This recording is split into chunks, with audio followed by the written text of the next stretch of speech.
Hello বন্ধুরা, আসসালামু আলাইকুম। আমি কিছুদিন আগে এই যে গাছ থেকে আম পেড়েছিলাম। সেই আমগুলো পাকার জন্য এই যে রেখে দিয়েছিলাম। এখন আমগুলো অনেক সুন্দর পেকে গেছে, এই দেখতে পাচ্ছেন। এখন আমরা আমগুলো কাটবো। দেখি একটু ঘ্রাণটা। আহ! অনেক সুন্দর ঘ্রাণ। তো আমরা একটু কেটে নেই। এই তো আমরা কাটতেছি।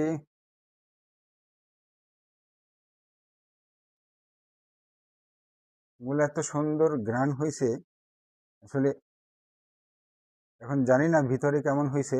আমরা কাটলে এখন বুঝতে পারবো।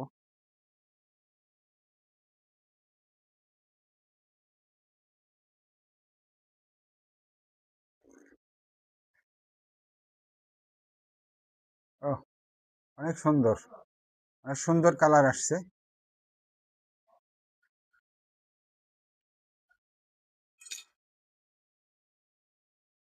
হুম, অনেক সুন্দর কালার। তো আশা করতেছি এটা স্বাদও সেই রকম হবে। আমরা একটু চাকু দিয়ে কাটা যাচ্ছে না, তাই একটু বটি নিলাম। বটি দিয়ে কেটে প্লেটে যেভাবে পরিবেশন করে এভাবে করি, তাহলে খাওয়ার স্বাদটা দ্বিগুণ হয়ে যাবে।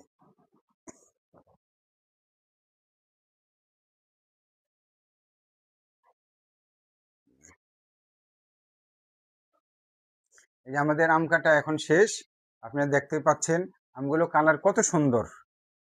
আসলে কালারগুলো এত সুন্দর, মানে একটা লোভনীয় কালার হয়ে গেছে। আম দেখলেই মানে খেতে মন চায়।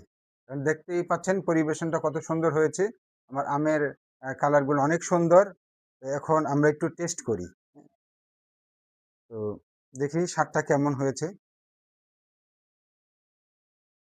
হুম, সেই স্বাদ। হুম, একবারে আসলে উম যদিও বিদেশি আম, কিন্তু স্বাদটা কিন্তু দেশি। অরিজিনাল দেশি ফজলি আম। মনে হচ্ছে রাজশাহীর অরিজিনালি ফজলি আম।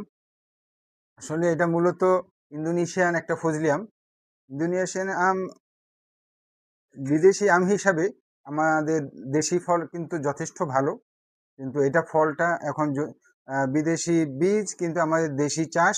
এজন্য আমাদের দেশি অরিজিনাল রাজশাহীর ফজলি আমের মতো খেতে অনেক স্বাদ। হুম, সেই স্বাদ। তো কেমন লাগলো আমাদের পরিবেশনটা, আমের কালারটা, আপনারা কমেন্টসের মাধ্যমে জানাবেন।